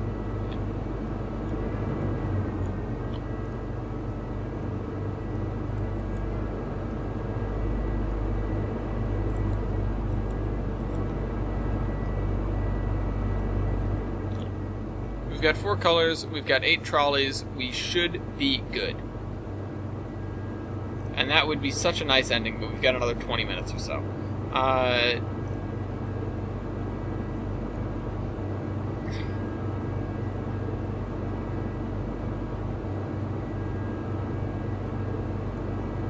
Sorry, slightly distracted. Jader just posted a picture of himself inside the firebox of, is it Hawking Valley number 3? I think it is. This is the other thing. Okay, we need invisible switch motors. So let me go and grab those from... Wait, what the hell was that? Never mind. It was just a couple of vehicles. Let me go grab them from the other end of the river. There are those Alcos on the bridge. I appreciate all these comments, by the way. You know, you'll notice it really took me through this episode. It really let me go through the whole thing with sort of a subject, a topic, you know, and sort of let me, you know, get one thought out after another. I really appreciate it. I really do. And it, you know, it might seem like, hey, you know, whatever, but it means a hell of a lot. Okay, here's the other thing, right? We still need to build a trolley station down there. In town somewhere. Probably like right here.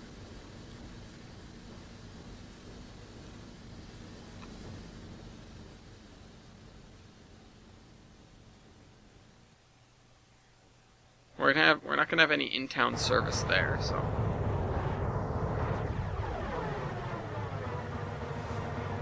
Oh, you know what? Did we put invisible switch levers down for these? No, we did not. So, yeah, these are going to be, well, they're invisible switch levers. You don't need to see what's going on here. Oh, you know what?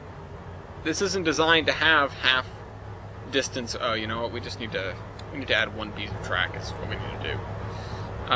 So grab this, attach it from there to there, straighten that. There we go, we're all set. That was easy. Oh, the other thing we need to do, aside from adding all the invisible switch levers, which is what we're doing right now, we need to add all of the speed limits for the route.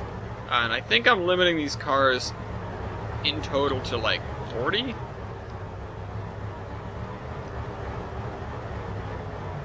Now let me do all the switches first, and we'll come back to that. You know, I know it's just fast enough that they will catch up to cars. I think the cars go like 30 or 35. So, it becomes a bit of a problem, but whatever.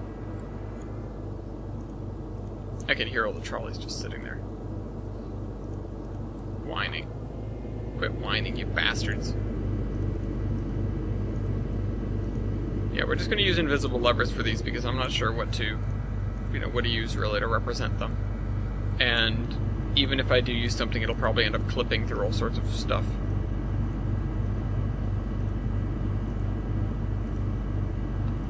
Alright, there we go. I did add a couple of stations.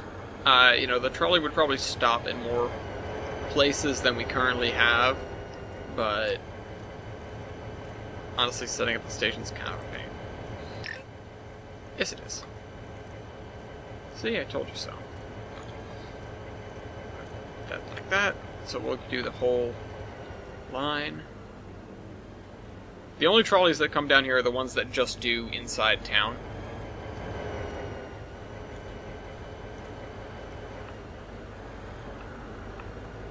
So, yeah.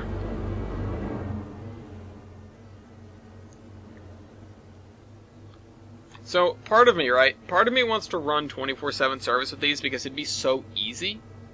You know, if you think about it, I'll just give them a looping command and they'll go around and it won't be a big deal. But we have this Carbarn, right?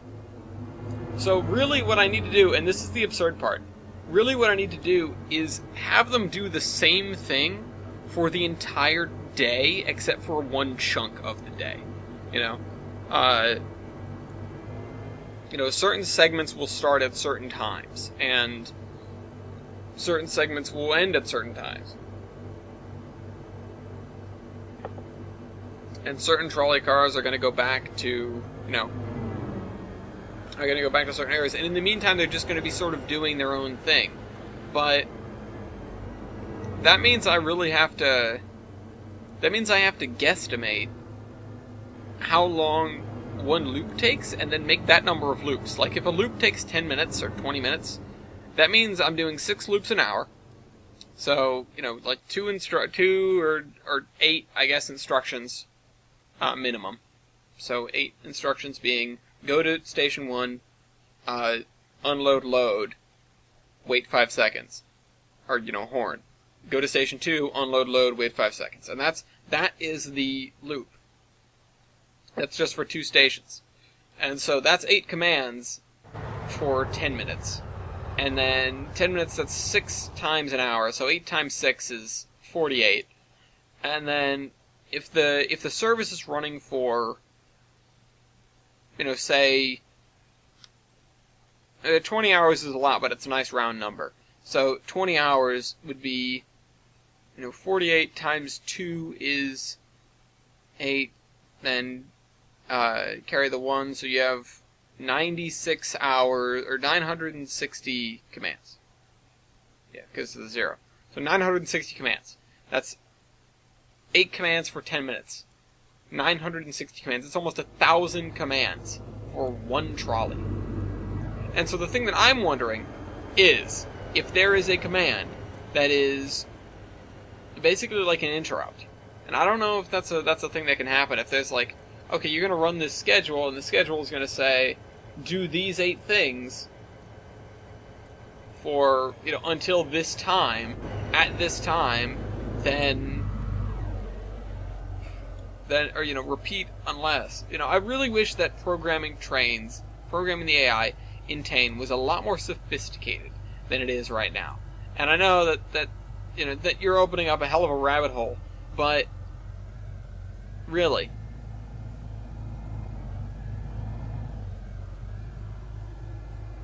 I don't know. This is going to be the first one where I can in fact program it for the entire day, because we have everything all set now.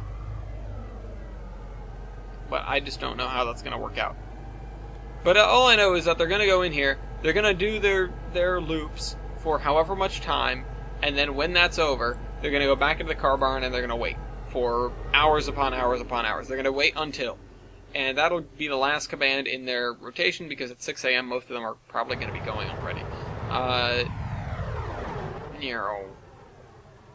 make the red ones the full route, because I'll just make this guy, whatever. It's not a big deal. He's only doing the half route because I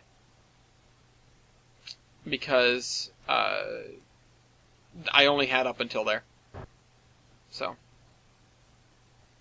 The other thing is, okay, so we have a 40 over here, so that's our maximum is 40. These cars could get up to like 50, 55. Not that I would want to be in one when that was happening, but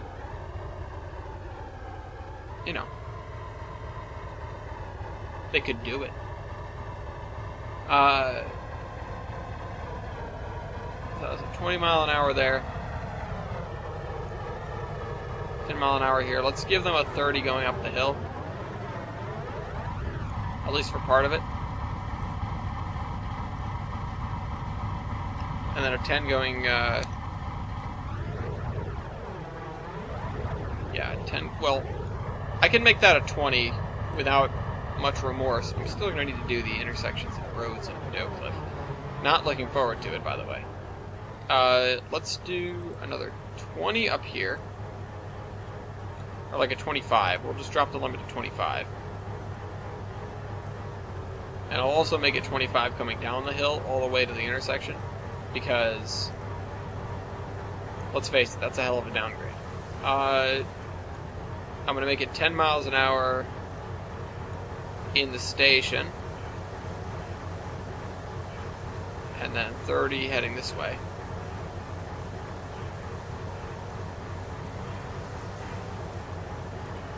And then, similarly, 30 going down the hill.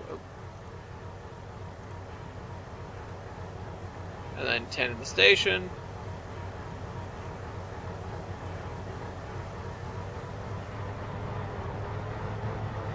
That's a hell of a downgrade as well. But I'll let him hit 40 on the way down. Let's hit the bottom. And then 30 on the way up.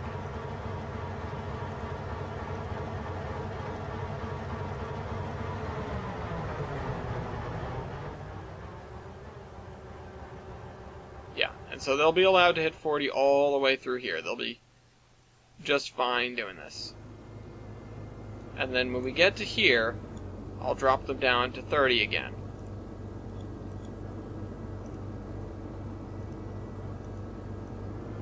And I'm going to put another 30 over here. So people coming out. The other thing I want to do is put a 10 in here. Right there.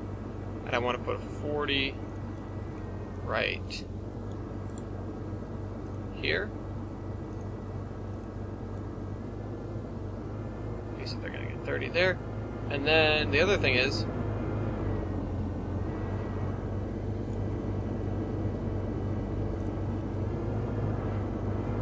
I want to put a 20 on the bridge. 20 on the bridge. And actually all the way into here. In fact, I think I'm going to even limit this to 10. Because I feel like 5 has issues. I've used 5 for invisible speed limit, and it doesn't work that well. I don't know why. But anyway, it's 10. Let's do again 20 for the bridge, and then like I said, we need to have a spur over here, but we'll work on that later.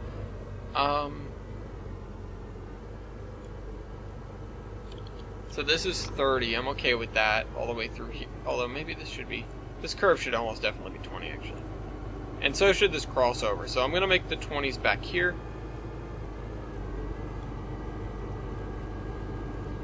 Get rid of those 20s.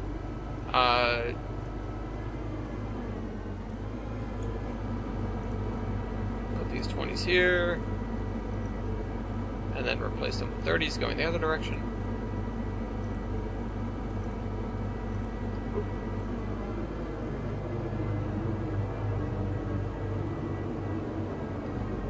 Okay, that's fine. I'll make it 20 on the boulevard here. And 30's off.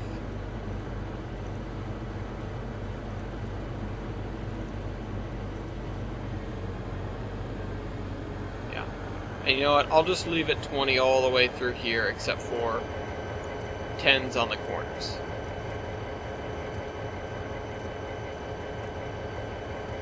So we need, you know, I'll just do the corners. I'll do the lead-ins and lead-outs separately. So there's a, nope, let me do it. Nope, let me do it. Let me do it. There we go. This is a 10. That's fine. We don't need to make that a 10. This is fine. I'm meaning the sharp corners, like here. Come on. There we go. There's a 10.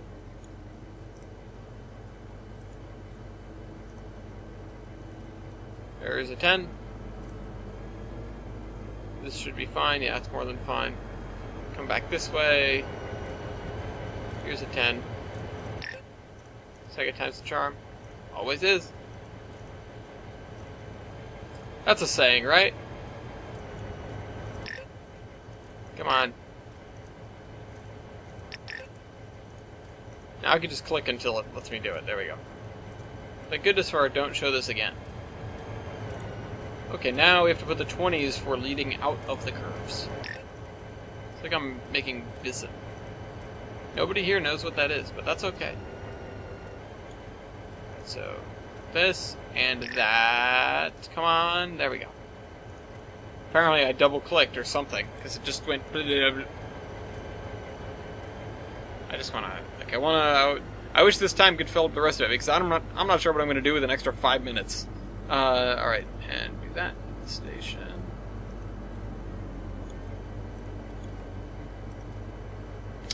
Come on now. Come on then.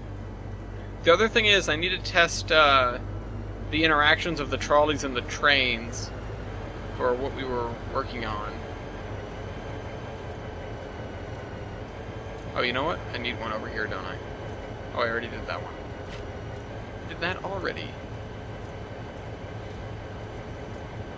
Remember, I think it was last episode we discovered the tram stoppers, which might be useful for more than just trams, but I think we're going to get some good use out of them.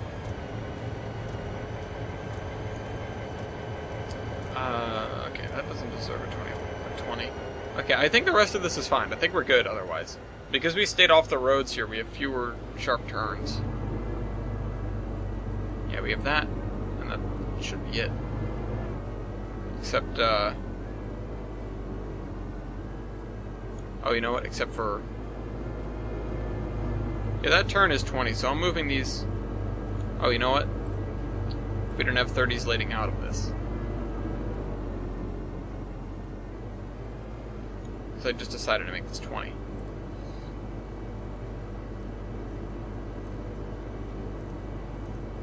Wait a minute. I knew it!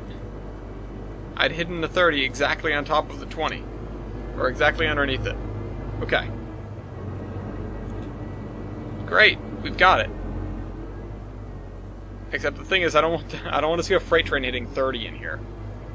So we'll have to make this turn off like over here.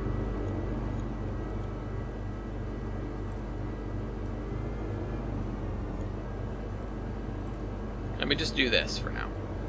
That's a prototype. It's what you might call a prototype. We'll keep the speed limit at 20 for this area. That's going to be for some warehouse or something. Yeah. I don't know. Something simple. Something stupid. For whatever reason, they would have to come over to the side of the thing. Okay, the other thing is we can extend this again now, because I pushed that all the way in. We can bring it back to its original length. And we have all of our trolleys here. All of our PCC cars. Look how modern we are. Made it of any old cars. Alright, we need to finish the rails in this area, too. It's gonna be such a pain in the neck, especially to do all the multiple industries here. We need to do some here, some here, some here, one there, and then all the ones up here. There's gonna be a lot going on over here. Operating and switching for this is really gonna be a mess, but you know what? I think we're good. I think we're ready for it. We can do this.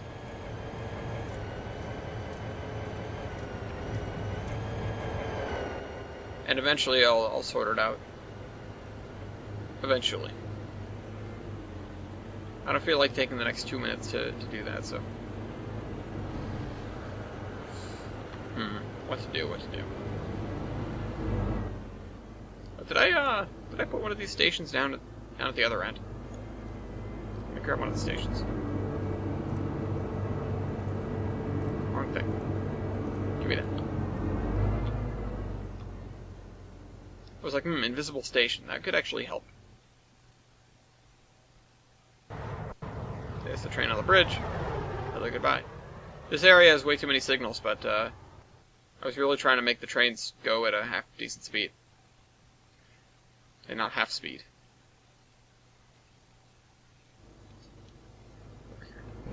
Oh, I did. I actually put the effort in, put the station here.